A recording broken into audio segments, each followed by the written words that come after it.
G'day guys, welcome back. Yes, Wallabies versus France, final game of the year. You know, at this point as a Wallabies fan, we just have to look at the positives and try to get the most out of it. Because last week I already talked about it. I thought the Wallabies looked like they had their confidence back a little bit. Looked like the players were striving to be better, striving to be resilient, at least trying to not just let the overwhelming odds playing against Ireland get into their heads and, bow to the easy 3 points. I thought that was already a pretty good turning point. And this week, again, the Wallabies really turned up the game. Really competitive for the most part of the game. Towards the end, the Wallabies, maybe a few tired legs out there, maybe a few rookies out there, made a couple little mistakes here and there, let the French to pull away. But I thought it was toe-to-toe.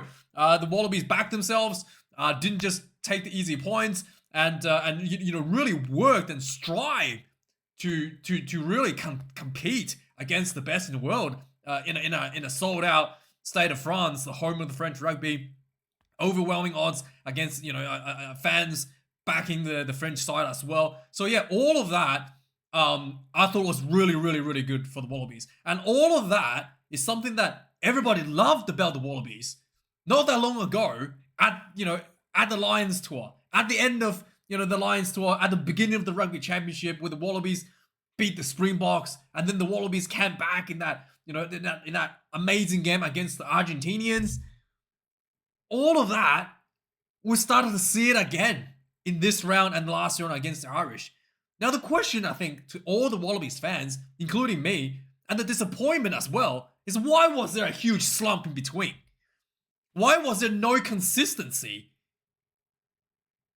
in between the two ends of the season? I know there were players being pulled out because their contracts are overseas. That's not new. That's not something that happened. You didn't get a call the night before saying Ikitau is signed with the Premiership Rugby. You didn't get a phone call the night before that Tom Hooper wasn't going to be available for some games, or James O'Connor signed to the Premiership Rugby as well. So why was the planning in the middle section there just non-existent? Not only that it wasn't non-existent, but it was disruptive. It was just straight out disruptive to the Wallabies' form. Completely destroyed, derailed the Wallabies in that middle section of the season. All started at the Bledisloe Cup, when we tried to milk penalties and kick penalty goals. Who made the decision to switch up the game plan? Completely derailed the team, and then only to bring in new players in under a management that doesn't even know what they wanted to do. You had a game plan. Suddenly you switch game. Not only that, you switch up the game plan, but you bring in new players for it that hasn't really played Test rugby, and you expect the team to deliver results. But then again, you should be, all of this were expected. None of this was surprising. Players not available. Players might get injured. It's almost like the coaching just surprised. Oh my God, we have no access to James O'Connor. Let's just kick a bunch of penalty goals and see what happens. See if this one works. Maybe we'll get away with it. Not really holding the players to the higher standards that they really should be. It's almost like they found an excuse internally and just went with it. We haven't got access to the players. Oh well. Just do the best we can. And I think that is probably the most disappointing part for all the Wallabies fans. It's the slump in the middle. Even if it's not about winning and losing. It's the way you go down. It's the most important. This game, the Wallabies went down swinging. Edmund, believe it or not, we criticize him a lot. He is one of the fewer players out there that constantly strives to get better.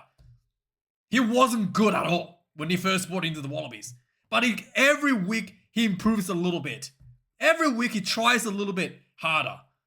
Edmund was in fact, the only player in the Wallabies system, as far as I know, at the Super Rugby level, that went to play in the NPC in New Zealand in the off-season just to give himself more game time. Just so that he can improve and become that better person, that better player. That's what we wanted to see. Not excuses because of injuries and this and that. Not, somehow you have hookers changing the laws for them so that they don't embarrass themselves and not able to throw a line out. Like, we have really, really good hookers. They are outstanding when it comes to the running, the carry game, running the ball. Ball handling is great. The defense is great. The line-out throws are horrendous. Both the hookers were horrendous in the line-out throws. Why is it? Because they haven't got the talent? I highly doubt it. Because they clearly are very, very talented. Just how many tries did they score today? Very talented. But why is the line-out so awful? Because the coaching staff haven't beheld them at the highest possible standards to push them to be better, to pushing them to be perfect at the lineouts. Because we changed the stupid law in Super Rugby. Give them an easy way out. If they don't jump, it's okay if you don't throw it straight. You haven't been building that standards. You haven't been setting the bar for them to be the best version possible. You've given them a way out by changing the law. And you're wasting their talents away. It's not good for them. They're not becoming better, the best versions possible of themselves. They're not living to their full potentials.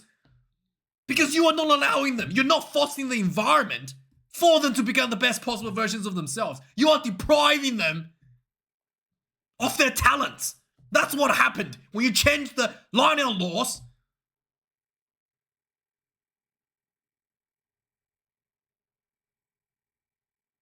And I think that's what's wrong with the Wallabies.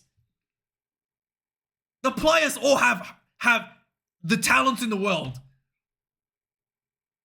Yet behind the scenes, there's a lack of positive environment to foster the players, to push the players to really be the best pit players in the world. It's always like, that's good enough. Close enough, it's good enough. Kick a bunch of penalties against the All Blacks, it's good enough. We've got injuries and, just do whatever, it's good enough. Whereas, if you look at the other teams, if you look at the French, we like to talk about the B team being disrespectful, but you see the B team out there. Everybody in the B team in the French, when they played the New Zealand, understood that was a once-in-a-lifetime opportunity for them. And they gave it everything they could to get themselves potentially an opportunity in the A team to play at the Six Nations. Do you think any players in the Wallabies felt like it was a once-in-a-lifetime opportunity when they put on the gold jersey?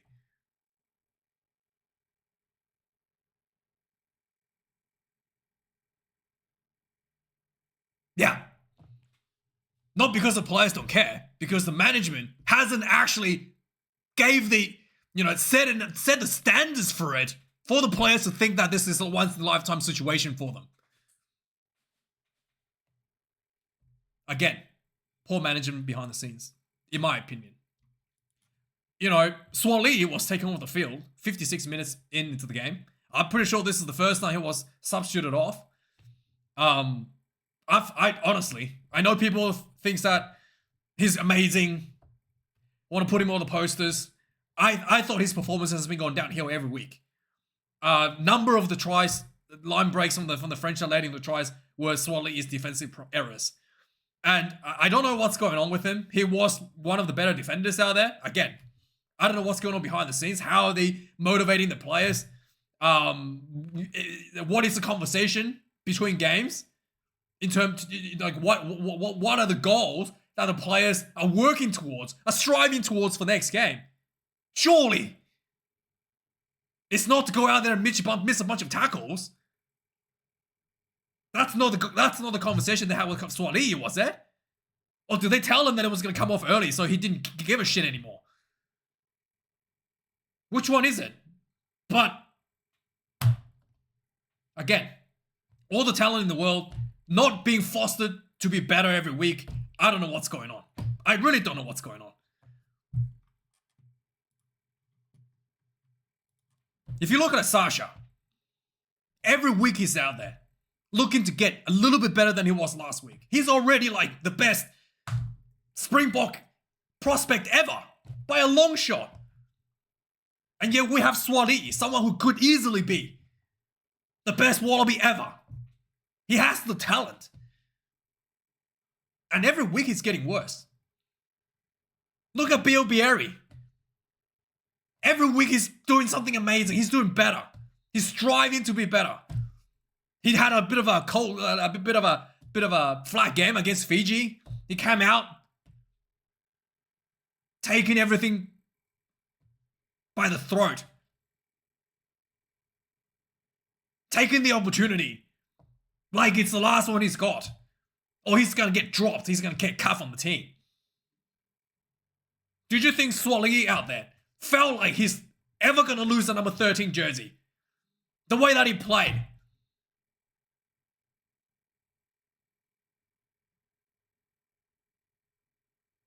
And again, it's not his fault. What's going behind what's the conversation behind the scenes? How are they motivating the players? Anyway, just be going on a bit of a rant here. So yeah, we once again had some lineout issues. We were pretty good at. We went back to that tip pass between the two forwards, which saw some really good line breaks. Angus Bell got a try, which was unbelievable. I thought that was the best part of the game. He ran like what, 50, 60, 70 meters. Probably ran like 80 meters, I reckon. To score that try. That was just unbelievable. And then Edmund, much better. Goal kicking still needs some work, but much better in terms of picking up the options, much calmer. And just, yeah, I thought he was much better in terms of organizing the team around him there as well. The line out I thought was interesting because if you were struggling, a couple of things that you would do, right? One is you do a quick short line out in front, no jump, or you go over the top, no need to jump, or you stick to something that's your bread and butter, just like two, right? You just make sure you get them in front, bit faster than the opposition, just straight up at two. Yet they don't seem to adjust. The Wallabies didn't seem to adjust any of that. They just kept trying different things and get stolen or get disrupted. I don't know why they didn't just adjust to what's in front of them and play a little bit smarter there. Again, you know, what is the conversation behind the scenes with the coaches and the players when it comes to this sort of situation, right? There was no one looking for a solution. People just pretended that there was no problem and continued, and then more mistakes were made. For the French, Bielbieri was outstanding. I thought the French wasn't able to create any options for Penald, which was a little bit interesting considering they have a few teammates out there for Penald on the field, and they weren't able to generate really any options for him in terms of kicking options to him. Really didn't really give him any opportunity or even get the ball in hand that much to Penald. The French maul was really, really good. You know, the peeling and rolling was very, very dynamic and incredibly hard for the Wallabies to stop. The Wallabies tried literally throw the kitchen sink at it, still couldn't stop it. And also the French found a lot of space out wide. You know, you can say the defensive issues for the Wallabies. But yeah, I've already talked about that. But on the other hand, I didn't think the French rush defense was that effective themselves, giving a lot of space to the Wallabies to work out wide as well. Jorgensen was once again brilliant and just push really, you know, one of the highlights of the team for the Wallabies overall. So yeah, overall I thought the referee Luke Pearce was quite reasonable. I like the style that he blew the whistle, and some people might say, oh, why some should be yellow? But I thought that he was really reasonable. He felt like a lot of the head contacts wasn't very dangerous, like wasn't high impact. You know, like it needs to be, you know, it's rugby. Like it's not every head contact is a penalty or a yellow card. So I think Pearce has, you know, really juggled the line, tread the line quite nicely there overall. But yeah, Let me know. Let me know your thoughts overall. Let's have a look at the match stats of the game. 7 tries to 5 for the French. 370 run meters to the French. And the Wallabies 434. 88 carries for the French. 118 for the Wallabies. 6 turnovers conceded for the French. 7 for the Wallabies. Pretty low for both teams there. 127 tackles made for the French. 22 missed tackles. 94 tackles made for the Wallabies.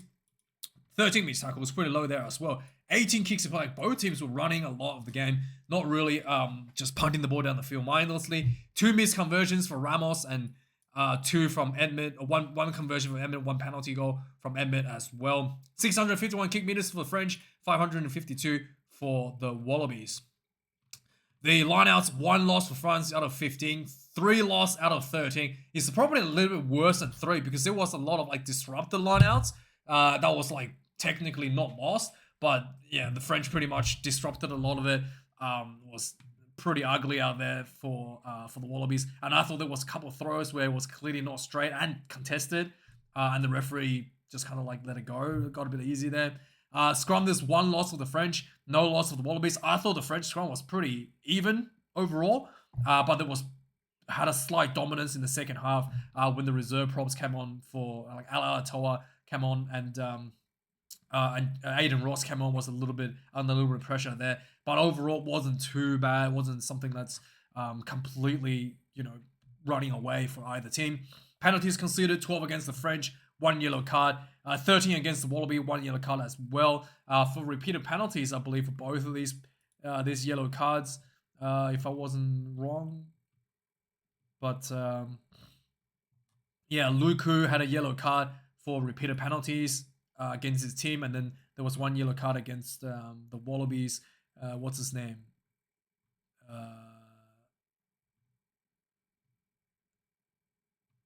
Yeah, there was a yellow card against the Wallabies for repeated penalties as well. I think, oh yeah, it was Hooper. There was collapse more, multiple penalties built into it, and Tom Hooper got sent off for a yellow card there. Anyway, let's do a quick recap of the game. So, yeah, lots of points have been scored this game, lots of tries, which was quite exciting. 2 minutes in, the Wallabies actually came out firing. There was the line out, some good passes. French defense looked a bit flat and really quick breakdown, pick and goes, and eventually Matty Fezler leg drive pumped over for the try, 5 points to 0. There was a penalty for the French after this, 4 minutes. They're not taking the penalty, and then the French start building, and then Bieri beaten Suallii on the outside with speed, and didn't look like Suallii even tried to throw him. I felt like if he just went for it, he probably could at least tried to make contact with Bieri and maybe had him shut him out the sideline. He didn't even try. So yeah, it was pretty poor effort in my opinion. 7 points to 5.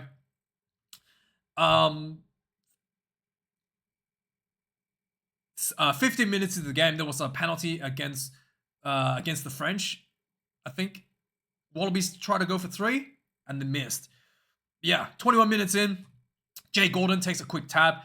The ball was knocked back out of his hands, and then it was scooped up by, I think it was Wilson, popped off the ground for Angus Bell. He shrugged off a bunch Ramos, and then stepped through a bunch of forwards and ran 40 meters for the try. No, not 40, 80 meters for the try. 7 points to 12. Really, really awesome. 24 minutes in, there was a missed lineout throw for the Wallabies, and the French hooker got there to scoop the ball up, and then they just built a lot of pressure, a lot of center field pressure, and then eventually ball went out to Intermac. Cardell passed over the top to Ramos, went in for the try again. Defense was very lacking here for the Wallabies. 30 minutes into the game, the ball again. The French looked like the Wallabies put some center pressure on, but really quick hands from the French managed to get around the rush defense. The ball went out wide to Bieri. He ran down the sideline, chipped over the top on the last defender, regathered the ball himself, and then ran through for the try. 19 points to 12. 34 minutes in, Luku got yellow carded, and following the yellow card, the Wallabies went for the line out, went for the more, and the back line joined in. The more inched forward, and Fazler went in for the try. 19 points draw at half time. Second half, 46 minutes in, there was a scrum penalty for the French. They kicked 3, 22 points to 19. 51 minutes in, Luku is back on the field. There was a penalty for the French. Luku takes a quick tap. The French side powering through the midfield, lots of leg drive, and eventually the ball went out wide. Deporté again goes outside of Suallii, who didn't trust the defender on the inside. Came in 2-on-1 on the guy that was already covered by Jay Gordon. Just left Deporté out wide with like no trust on his defender on the inside. 27 points to 19. 55 minutes. Jorgensen basically, single-handedly. So basically the French was pounding the Wallabies try line again. The ball was ripped and stolen by Josh Naser, and who offloaded it to Jorgensen, who ran like 90 meters, probably actually ran like 80, 90 meters this time. Not the 90 meters for the prop. He ran, and then he like towed the ball forward. I saw he almost got caught, and he got there before the try line. 27 points to 26. Wallabies 1 point behind. 56 minutes after this was scored, Suallii was taken off. Daugunu came on at outside center. 64 minutes, the French had a penalty that went for the rolling ball. The Wallabies did everything they could. Couldn't quite stop them all. Hooper was caught off side entry. Got yellow carded. 32 points to 26. 72 minutes in the game. The new guy, the debutant, what's his name? Geno came on. Again, there was a miscommunication center field. Tazano misses the tackle. You could tell Tazano was like, who's going to get this guy? And Tazano missed the tackle, and Geno just ran down 40, 50 meters and linked up with Bielbieri, who ran through for the try. 41 points to 26. 75 minutes in the game. The Wallabies and French was applying pressure in front of the French line. There was a penalty. And just tap and go. Josh Naser, with some help from his teammates, charged over for the try. Just one face. 33 points to 41. Finally, 78 minutes. The French had another penalty. They went for the more. And then Lamothe went in for the try. 48 points to 33, the final score for a pretty comfortable win towards the end there for the French. I do think that the Wallabies is starting to see some of that energy back. I wanted to see that continue into Super Rugby. I mean, who knows, right? By July next year, we could be seeing a completely different side. But yeah, really, really disappointing. I really felt like the Wallabies could have had much better results in the November Test series if they didn't just fall off a cliff in the Bledisloe Cup and just never really able to recover from that. Anyway, let me know your thoughts. Thanks for watching. Like, comment, subscribe, and I'll see you guys later for the All Blacks game. Cheers.